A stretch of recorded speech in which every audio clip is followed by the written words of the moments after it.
소형에서 대형까지 각종 가전제품이 모여있어 얼핏 보면 평범한 판매장 같지만 사람들을 사로잡는 특별한 것이 있다고 합니다. 바로 이 가격인데요. 적게는 20%에서 많게는 70%까지 할인된 가격으로 물건을 판매하는 이곳. 리퍼브 상품만 전문적으로 취급하는 매장입니다.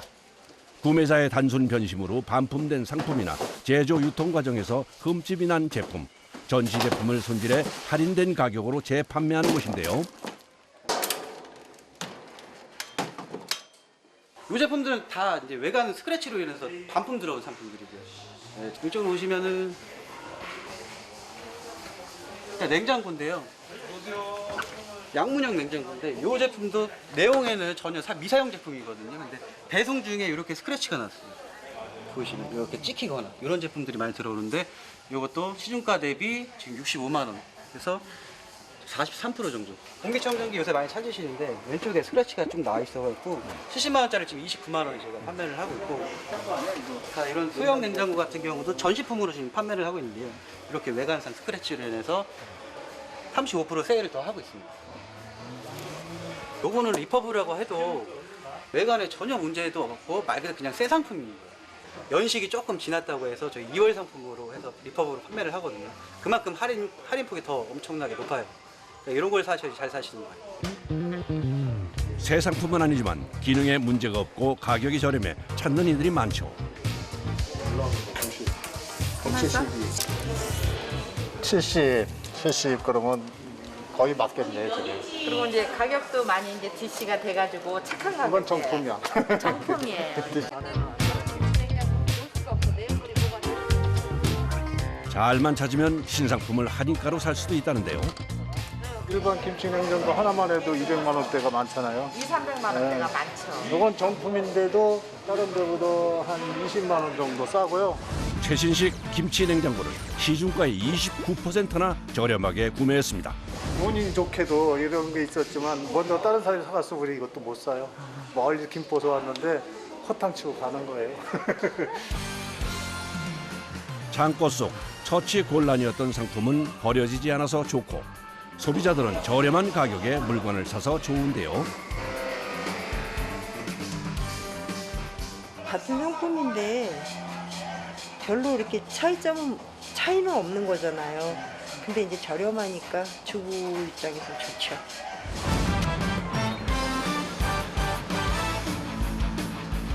반품, 재고, 가전제품이 어떤 과정을 거쳐 판매가 되는지 궁금해지는데요. 가전제품이 다시 매장으로 나가기까지 3가지 필수 과정을 거칩니다. 정밀 세척은 기본이고요. 문제점을 파악하기 위한 꼼꼼한 성능 점검과 검수. 결과에 따라 맞춤형 수리를 진행하게 됩니다. 리퍼나 재고 상품 들어와서 수리하거나 상품 만들어 나가는 곳이고요. 반품, 재고 제품은 다양한 경로로 입고되는데요. 가전제품의 유통기한인 내용연수는 보통 7년. 이 내용연수가 남은 제품 위주로 취급하고 있습니다. 부장님, 들어온 거 점검 예. 한번 해주세요. 아, 예. 어떤 제품이든 입고가 되면 먼저 검수 과정을 거치는데요. 바람이 안 나오네. 창고에만 있었던 재고나 포장만 벗겼던 제품이라도 꼼꼼한 검수 절차는 필수. 결과에 따라 수리나 세척의 방향을 정합니다. 전원은 들어오는데 이 팬모터가 돌아가질 않는 것 같아요. 그래서 팬모터를 한번 점검을 해봐야 될 것 같아요. 고장인 것 같은데. 검수를 담당하는 작업자는 25년 경력의 베테랑. 모든 과정은 성년공의 주도하에 진행됩니다. 전원 정상적으로 나오게 되겠지? 이 못하고서는 안 돼. 이 재고가 있을까요, 지금? 요 모터 재고가 없는 것 같은데요, 이거는. 그래서 저쪽에 떼놓은 거 한번 확인해 보시고. 네, 한번 찾아보겠습니다. 예. 부품은 자주 쓰이는 제품 위주로 모아두는데요.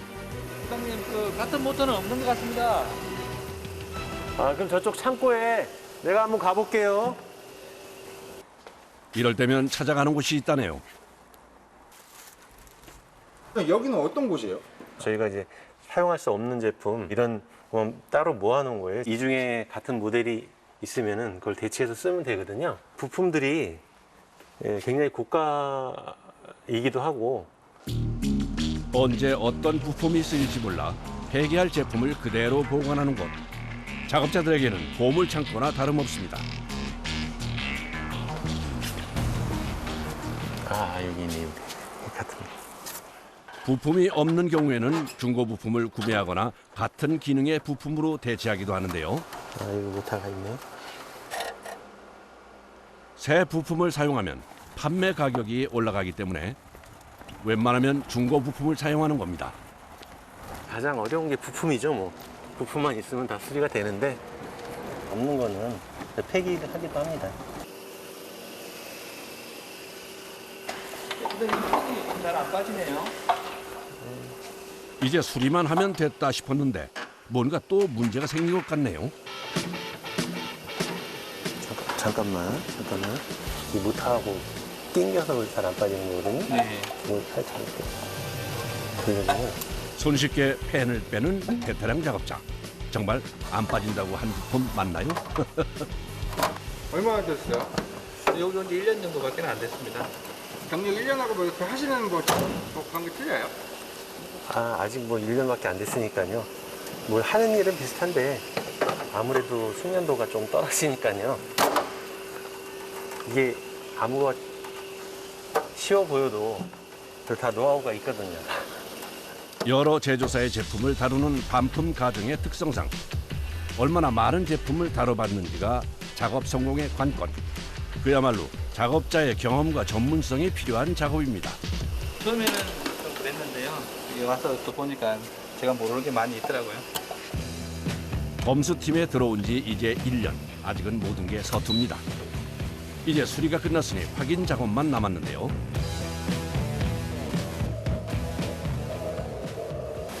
잘 되네. 그냥 없는 것 같으니까 코드 빼서 세척 좀 하자고요. 세척을 하자더니 갑자기 사진을 찍는 작업자. 뭘 하는 건가요? 이 에어컨 같은 경우에는 이 배선이 복잡한 게 많아서요. 나중에 조립할 때 찾으려면 좀 어려우니까 사진을 이렇게 찍어 놓는 게 좋습니다. 에어컨처럼 먼지가 많이 끼는 제품들은 완전히 분리해서 정밀 세척을 하기도 하는데요. 부품을 잃어버리거나 외관이 손상될 수 있기 때문에 이 과정 역시 베테랑 작업자의 주도하에 진행됩니다.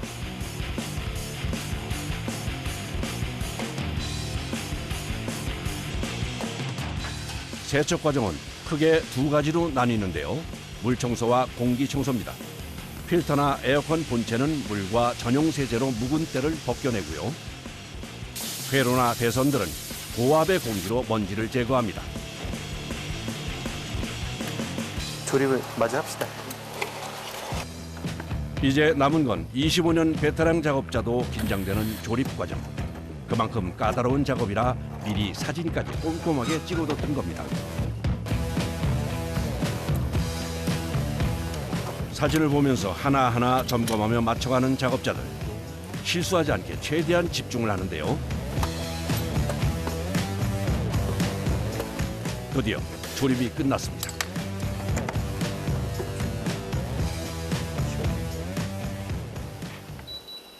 잘 고쳐졌는지 궁금하네요. 잘 됐네. 숙련공회 보조 작업자 2명이 3시간 넘게 매달린 작업이 마무리가 됐습니다.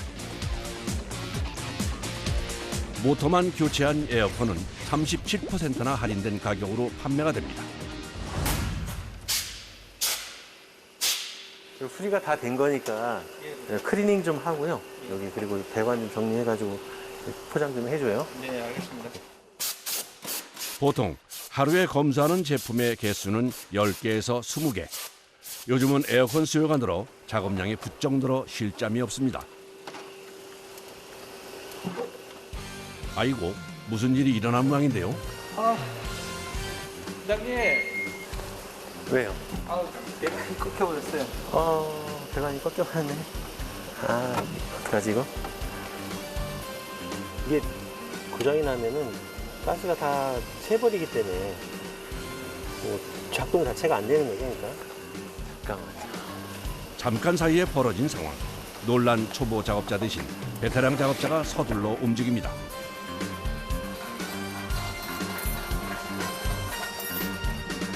한 번 꺾인 배관은 그 상태로는 사용 불가. 수리를 해야 하는데요. 배관을 펴서 눌린 부분을 원상복구한 다음 용접해주면 됩니다.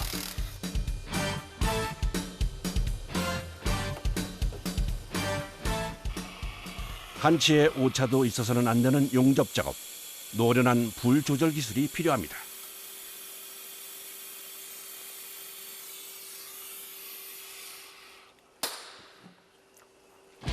역시 25년 내공이 어디 가나요?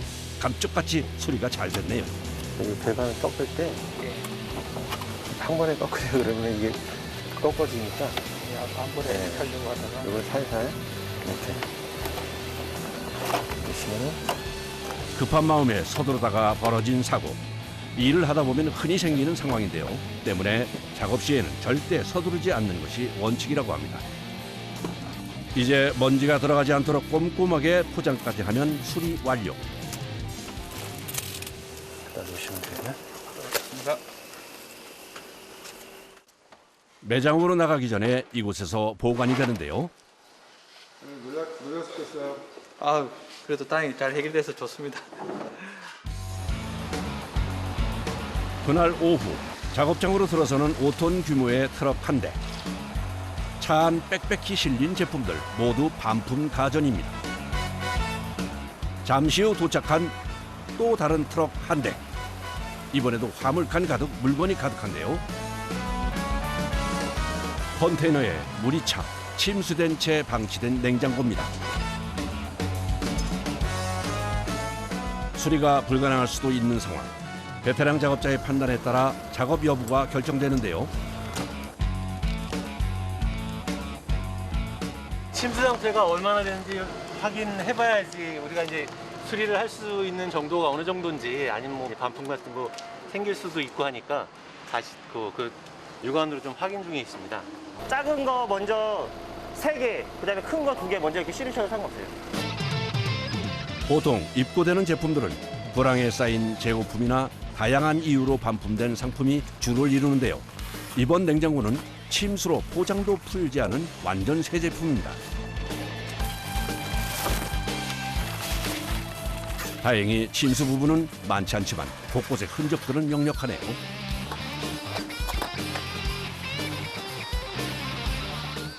침수가 됐기 때문에 그 물로 한번 세척을 싹 해야 돼. 보통은 세척이 마지막 단계지만 이번만은 예외입니다. 제품이 부식되는 걸 막기 위해서는 소금기 제거가 급선무. 침수됐던 부분을 중심으로 세척을 하면서 동시에 물기 제거 작업도 해줍니다. 전자제품이기 때문에 물을 완전히 충분히 뭐 하루 이상 이렇게 말려야 되거든요. 냉장고를 매장으로 보내기까지 검수와 수리, 방수 처리까지 침수 제품이라 거쳐야 할 과정이 더 많습니다. 냉장고 정리를 끝내자마자 또 다른 작업을 시작하는 작업자. 정말 쉴 틈이 없네요. 지금 뭐 하시려고 이렇게 하시는 거예요? 일단 세팅해서요. 이 코스를 한번 돌려서 어떤 이상이 있는지 없는지 검수를 하려고 하는 겁니다. 하루에 입고되는 물량이 많을 때는 5톤 트럭 10대 규모, 적을 때도 1톤 트럭 4분의 1은 되다 보니 쉴 잠이 없습니다.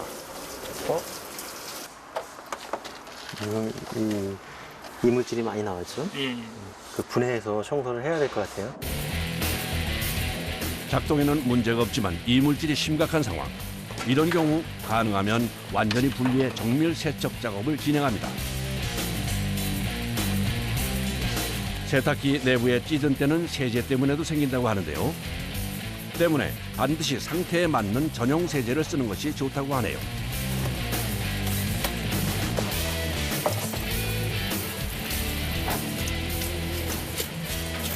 세탁기 같은 경우에는 주로 이 부분이 이 통 안에가 오래되거나 하면은 먼지가 많이 끼기 때문에 통 세척하는 세제가 요즘에 따로 나오니까 그런 거 한 번씩 해주시면 좋죠. 대형 제품 세척 역시 일일이 작업자들의 손으로 해야 하는 일. 섬세한 손길로 구석구석에 찌든 때를 벗겨냅니다.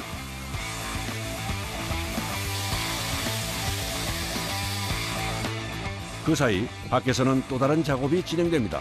이번에는 드럼 세탁기네요.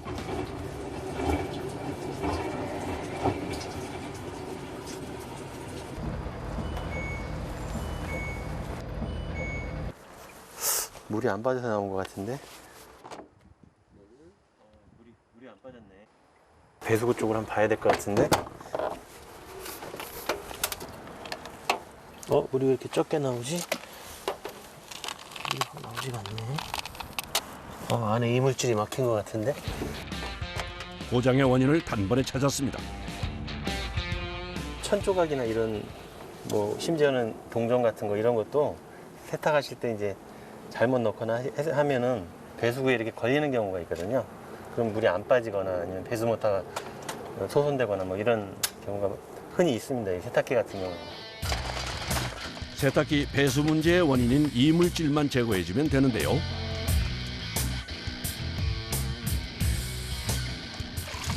이야, 아하, 쏟아집니다. 이물질 때문에 그랬네. 많이 막혀 있네. 큰 게 들어갔네요. 집에서는 이 필터를 제거하실 수가 있기 때문에 요거를 이제 가끔씩 한 번씩 보시면 이제 조금씩 먼지가 여기 껴있을 경우가 있거든요. 그럼 청소를 해주시면 됩니다. 집에서도. 정밀 세척한 통돌이 세탁기는 70% 할인가에 단순 수리한 드럼 세탁기도 57%나 할인된 가격에 판매가 됩니다. 다음 날 여느 때와 같이 바쁜 작업장. 냉장고에 검수가 있어 아침부터 더 분주합니다.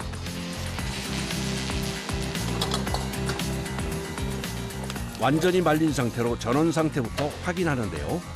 일단 온도계를 하나씩 다 넣어줄래요? 이쪽. 가장 중요한 건 온도 체크입니다.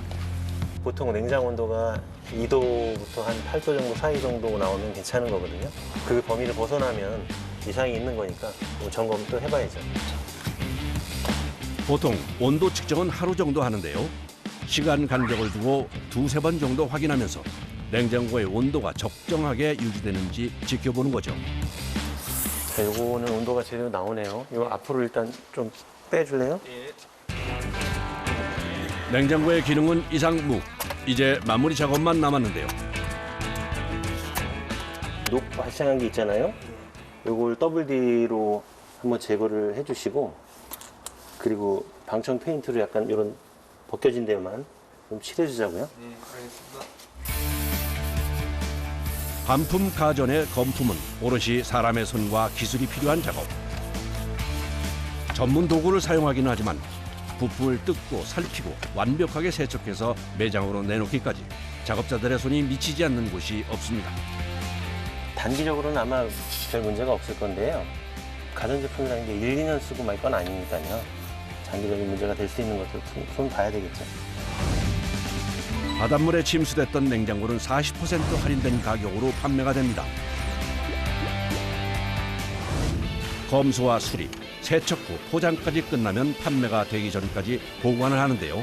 그 전에 꼭 해야 하는 작업이 하나 더 있다고 합니다.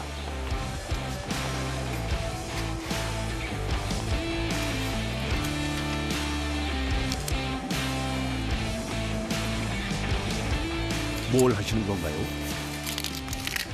재고 관리를 위해서 시리얼 남발을 저희가 생성시키는데요. 소실이 된다든가 이런 걸 관리를 해줘야 되기 때문에 이 번호를 안 붙여놓으면 관리가 잘 안 되거든요. 수리된 제품들은 주로 판매장이나 인터넷몰에서 판매를 하는데요. 요즘에는 사지 않고 대여도 가능하다고 하네요. 마지막 배송 준비까지도 꼼꼼히 챙겨주는 작업자들. 이번 배송 물품은 에어컨과 실외기인데요. 소비자가보다 많게는 60%가 넘게 싸게 살 수 있어 요즘 주문이 많다고 합니다. 위로 넘겨버려. 네, 안전하게 부탁드리겠습니다. 감사합니다. 작업자들의 손길을 거쳐 보물이 쓸모있는 물건으로 바뀌는 순간 작업자들의 보람입니다. 경기도 평택시의 한 반품 가구 매장. 작업자들이 매장 한편에서 반품 들어온 쇼파를 옮기는 데 분주합니다.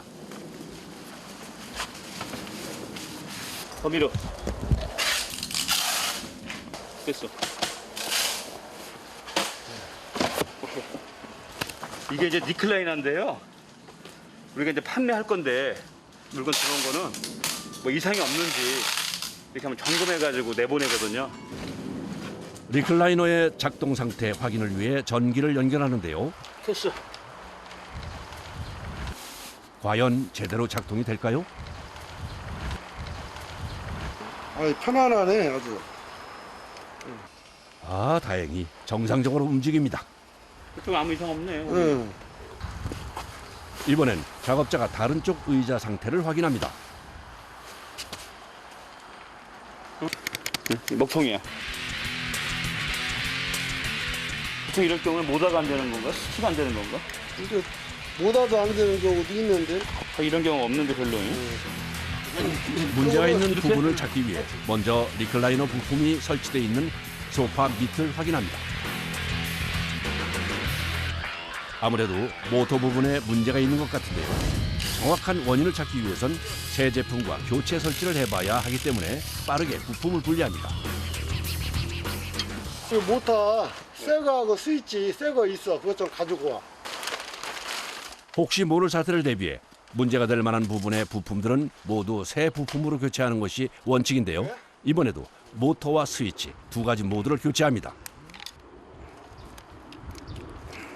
스위치를 한번 눌러봐. 예상대로 모터가 고장이었네요. 새 부품으로 교체를 하니 문제없이 작동이 잘 됩니다. 이거 잘 되네요. 작업자의 정확한 판단으로 수월하게 문제를 해결했는데요. 이제 제자리에 설치만 해주면 수리 끝입니다.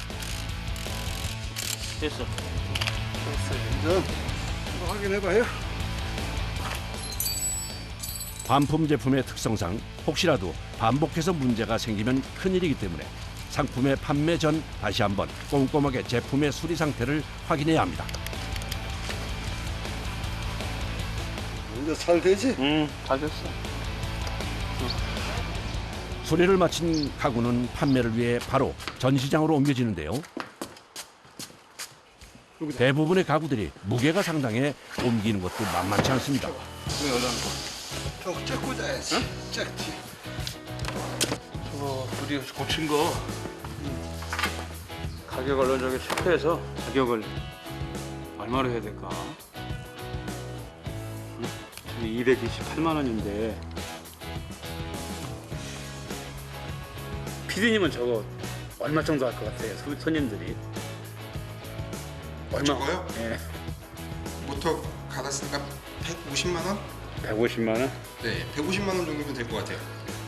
모터만 간 거잖아요. 예, 그렇지 뭐 사실은 뭐 저거 전혀 이상 없는 건데 모터도 새 건데 근데 그래도 어쨌든 간에 포장을 뜯은 거고 그러니까 네, 그래서 100만 원에서 90만 원, 6만 원 정도. 그러면 95만 원 95만 원이면 어떻겠어요? 95만 원. 단순히 모터 교체만 했을 뿐인데 230만 원 가까이 되는 고가의 리클라이너 쇼프가 무려 58%나 할인된 가격인 95만 원에 판매가 결정됐습니다. 가격 책정하는 기준이 뭐예요? 가격 책정하는 거는요 원가에서 제품의 상태 유무에 따라서 최대는 50%에서 60%까지 좀 상태가 좀 심한 거 이런 거는 뭐 거의 그냥 뭐 원가도 안 되기라도 팔고 있죠. 소비자들은 저렴한 가격에 필요한 상품을 구매할 수 있고 업체는 창고에 쌓아뒀던 물량을 처분해 부담을 덜 수 있기 때문에 양쪽 모두에게 좋은데요. 그래서 리퍼브 시장의 규모가 1조 원을 넘어섰다고 하네요. 그 배송 과정에서 좀 시켰어요. 그래가지고 이제 고쳐가지고 싸게 팔라고. 아하, 자세히 보니 모서리 부분과 전면에 흠집이 있네요. 이거 싹 갈아낸 다음에 요걸로 칠하면 거의 새 것처럼은 안 되지만 가정에 쓰시는 건 아무 지장 없이 팔 수 있거든요. 먼저 흠집이 있는 부분을 사포로 갈아줘야 하는데요. 완벽한 수리를 위해선 거친 사포에서 고운 사포 순서로 여러 번 사포를 바꿔가며 섬세하게 샌딩 작업을 한 후에 보강제를 발라줘야 합니다. 정말 감쪽 같은데요. 어디에 흠이 있었는지 찾기 힘들 정도로 깔끔하게 수리가 됐습니다. 수리 후 가격은 65% 할인된 39만 원입니다. 매장에 또 새로운 반품 소파가 들어왔습니다. 그런데 이번엔 어디에 문제가 있는 걸까요? 요것도 이거 여기 떨어왔네. 아, 이거 어떻게 이렇게 찢었지? 기수도 없는데 이게. 아하, 안타깝게 꽤 길게 가죽에 흠이 나 있네요. 포장했던 상자는 찢어진 곳 하나 없이 멀쩡한데 도대체 소파 밑 부분이 어디서 긁혔는지 의아합니다.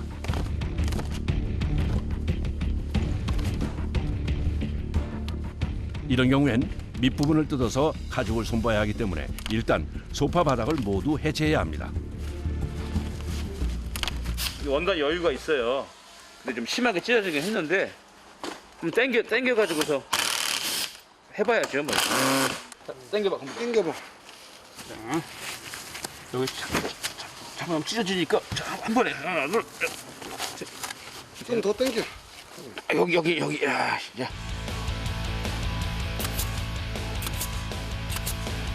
가죽 당기는 작업이 쉽지 않네요. 자, 하나 둘. 더 당겨봐. 자, 하나 둘. 세 명의 작업자가 매달려 겨우 마무리됐습니다. 잘못해서 가죽이 찢어지면 소파 가죽 전체를 갈아야 하는 상황. 비용 부담이 크기 때문에 더욱 조심스럽고 까다로운 작업이었는데요. 다행히 무사히 끝났습니다. 됐어? 다 됐어. 오케이. 잘된 것 같다. 수리를 할 땐 쉽지 않았는데 이렇게 고치고 나니 정말 새 것 같네요. 가격은 무려 70%나 할인됐습니다. 땀난다 야. 오전 내내 수리할 물건들이 많아 이제야 한숨 돌리는 작업자들. 딴 데 들어온 거야 이거. 가치가 없으니까 팔 수가 없으니까 저거 누가 사 저거를. 그래 털고 저런 걸 매장에서 모르니까. 공장한테 그냥 전부 다 떠맡기면 공장에 손해나는 걸 어떻게 하라고 그러냐. 아, 우리가 받아가지고 싸게 팔면 되지. 요즘 리퍼브 매장을 찾는 사람들이 많아졌는데요. 그건 합리적이고 현명한 소비를 하려는 사람들이 들었기 때문이라네요. 와, 이거 언니 봐봐라. 450인데 세일해서 220이래. 와. 새 거하고 약간 비슷한 가격 이렇게 차이가 많이 져요. 절반이나 깎아줘요. 리퍼브 제품의 가장 큰 장점은 가격인데요. 보통 정가보다 50%에서 80% 정도 할인된 가격에 판매하다 보니 가성비뿐 아니라 환경을 생각하는 소비자들에게 주목받고 있는데요. 시장 규모도 매년 두 자릿수 성장을 지속하고 있습니다. 각도가 편하긴 하네. 아이고. 요즘은 엄청 편하다. 매트리스가 그리고 이제 서랍 깊은 아드님 방에 슈퍼싱글 네네. 그리고 이제 거실장, 그리고 대리석, 소파, 리클라이너. 붙박이장 뭐 큰 거는 침대, 그래도 소파, 식탁 이래가지고 한 7가지 정도 돼요. 그래서 한 600만 원에 샀어요. 고가의 붙박이장부터 소파, 침대, 식탁까지 7가지 제품을 50% 넘게 할인된 가격인 600만 원에 구입했습니다. 싸게 팔아 손님들이 기분 좋게 이렇게 많이 사가시고 그러면 그게 최고 행복이죠 뭐. 최근 소비의 트렌드 중 하나가 윤리적 친환경적인 소비라고 합니다. 이 매장 역시 환경까지 고려한 상품들을 판매한다고 하는데요. 여긴 약간 이게 약간 다 그거네. 소금간 관련. 맞네. 비닐구.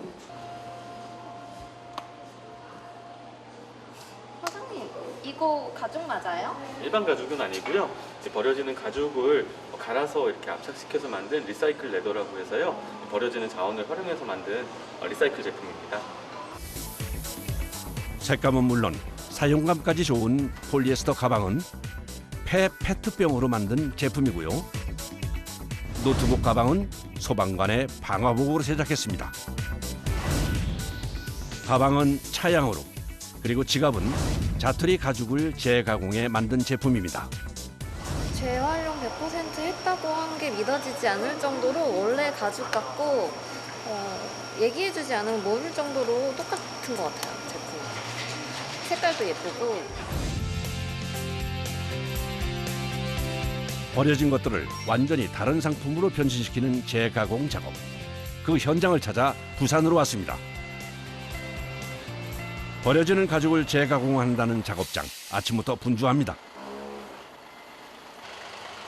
25톤 화물 트럭에 가득 실린 것이 모두 재생 가죽의 원료인데요. 시트 받을 때 미리 닦아내거든요. 닦은 가루예요. 재생 가죽의 원료는 재단하고 남은 자투리 가죽부터 가루까지 다양한데요. 공통점은 모두 폐기물이라는 겁니다. 천연 가죽 특성상 쓰이는 부분만 사용되고 자투리 대부분 폐기되는데요.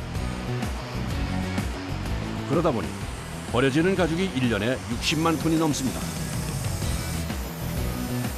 가죽 공장에서는 폐기물로 버리게 되지만 저희가 다시 리사이클 가죽을 만들어서 핸드백이나 이제 신발 가피용, 그다음에 쇼파 쪽으로 만들게 됩니다. 천연 가죽보다 판매가는 저렴하고 기능은 천연 가죽 못지않은 재생 가죽. 재생 가죽 공정의 첫 번째는 분쇄. 반질반질한 표면을 위해 최대한 잘게 갈아줍니다. 이후 크게 3가지 과정을 거쳐서 가죽이 만들어지는데요. 천을 뽑는 과정과 염색과 코팅, 그리고 배합 과정입니다. 잘게 갈린 가죽은 물과 섞이며 배합통으로 들어가는데요. 여기서 기본적인 염색도 이루어집니다. 여기에 가장 중요한 재료가 추가되는데요. 재생 가죽의 핵심 재료라는 이것. 뭔가요? 라텍스입니다.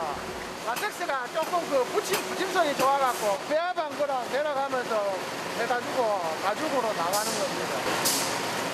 갈린 가죽들의 접착성도 확보하고 탄성도 좋게 하기 위해 라텍스를 혼합하는데요. 보통 라텍스는 배합통에 섞인 원료량의 7% 분량으로 섞는다고 합니다.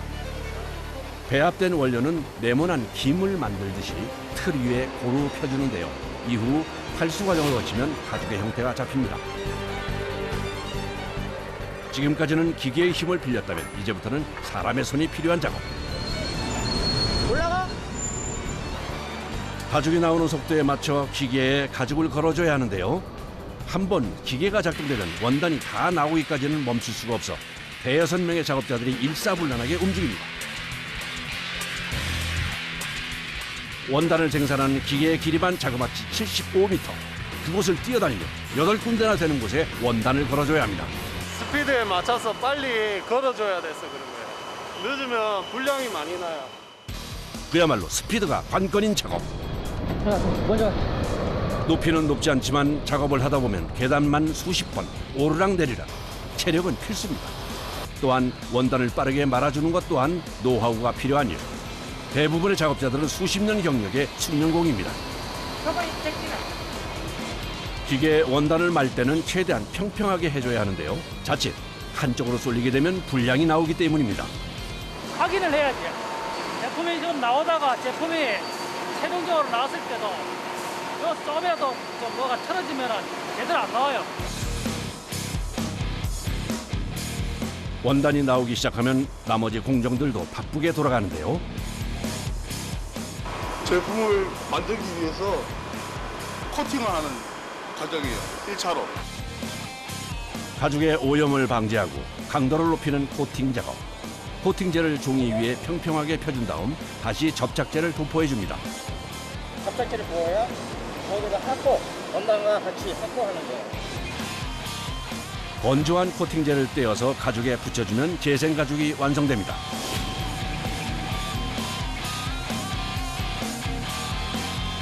그런데 지금 뭐 하시는 거예요? 접어지면 아무래도 좀 제품이 좀 안 좋으니까 반듯하게 좀 말리라고 두드려주는 거예요. 보통 하루에 생산되는 재생가죽의 양은 6,000에서 7,000m. 가죽을 걸어주는 작업이 끝나면 작업자들도 잠시 여유가 생깁니다. 조용했던 작업장에 긴장감이 감돕니다. 쉬고 있던 작업자들이 바삐 움직이는데요. 무슨 일이 난 걸까요? 가죽 일부가 찢어져 버렸네요.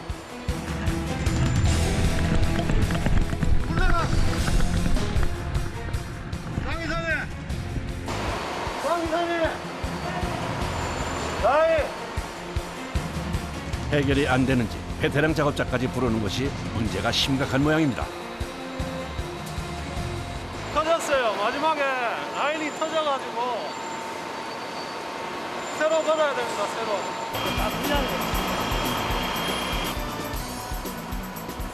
코팅 작업 전에 끊어지거나 찢어진 가죽은 다시 사용은 불가. 그대로 폐기해야 합니다. 때문에 작업자들이 밥도 교대로 먹으며 현장을 지키는데요. 그야말로 잠깐 한눈판 사이에 일이 벌어진 겁니다.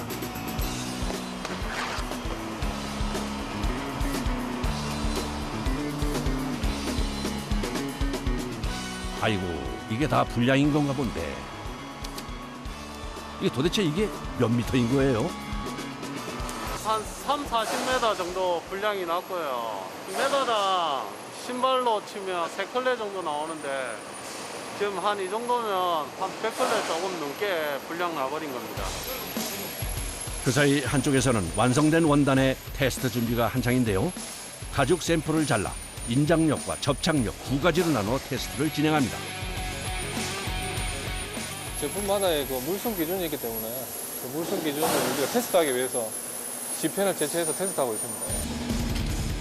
인장력은 물체를 잡아당겼을 때 버티는 힘을 말하는데요. 재생가죽의 강도를 확인하기 위한 테스트입니다. 보통 인장력은 1인치에 40kg 이상. 과연 재생가죽의 인장력은 얼마나 될까요? 1인치에 지금 5kg 정도 나왔기 때문에 굉장히 많이 오버 스펙으로 지금 나오고 있습니다. 접착력은 가죽을 붙여서 몇 킬로그램의 힘을 주었을 때 떨어지는지로 판단을 하는데요. 접착력은 그 센치에 2.5kg 이상. 1인치에 지금 7.5에서 8kg 정도 나왔기 때문에 센치로 하는 사람이 한 3.5kg 정도 지금 나오고 있습니다. 모든 테스트를 통과한 재생가죽은 먼지가 들어가지 않게 포장을 하는데요. 보통 신발이나 가방을 만드는 용도는 20m 단위로 포장이 됩니다.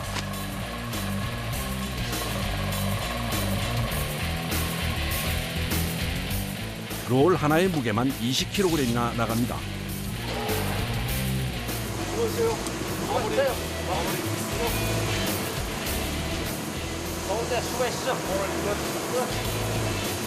일을 모두 마치고서야 잠시 허리를 펴는 작업자들. 고됨이 느껴집니다. 이거는 20kg짜리라 하루 종일 하면 여기가 약간 아파요. 어깨가. 근육통을 달고 살면서도 최선을 다하는 작업자들.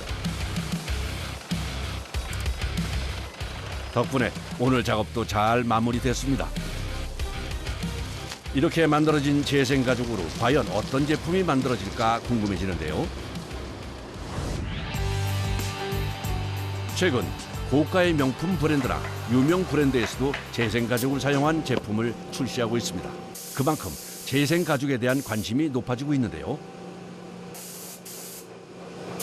재생가죽 가지고 신발 만드는 거.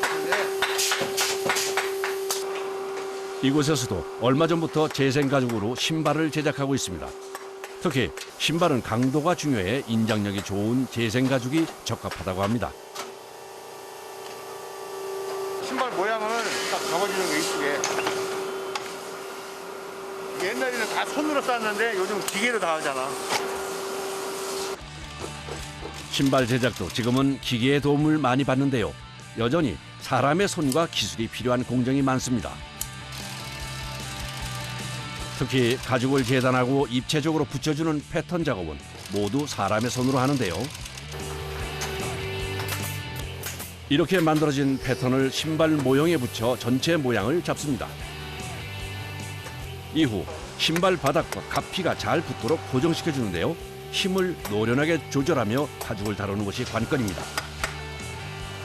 자생 가죽이나 천연 가죽에 큰 차이가 있어요? 차이는 없죠. 일하는 과정은 전혀 차이가 없죠. 비가 오나 눈이 올 때 스며들지 않는 거. 가죽 자체도 가격이 싸고 재생 가죽은 앞으로는 아마 재생 가죽으로 많이 쓰지 않을까 생각해요. 천연 가죽에 비해 물에 강한 특성 덕분에 작업용 안전화에도 재생 가죽이 쓰인다고 합니다. 겉가죽 작업이 끝나면 열 처리를 해주는데요. 가죽이 부드러워지면서 신발 모양이 자리를 잘 잡게 된다네요. 이제 마지막으로 밑창을 붙이는 과정만 남았습니다. 본드하고 디알하고 섞는 건데요. 디알은 빨리 굳게 해주는 거거든요. 본드가 빨리 말라야 붙일 수 있거든요. 창하고 접착제는 최대한 얇게 발라줘야 하는데요. 섬세하게 해야 하는 작업입니다.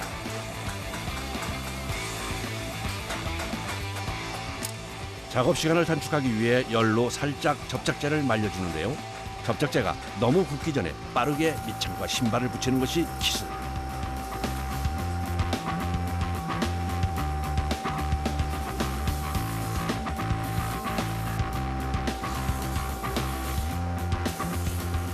계속 이렇게 집행을 하는 거예요? 왜 그렇게 하시는 거예요? 미끄러지지 말라고. 떨어지지 말라고. 땅으로 떨어지면 신발 다치니까. 한치의 오차도 없이 딱 들어맞게 고정시켜 신발을 완성하는 일. 때문에 가피와 밑창을 붙이는 작업은 40년 경력의 숙련공이 맡아 하고 있습니다.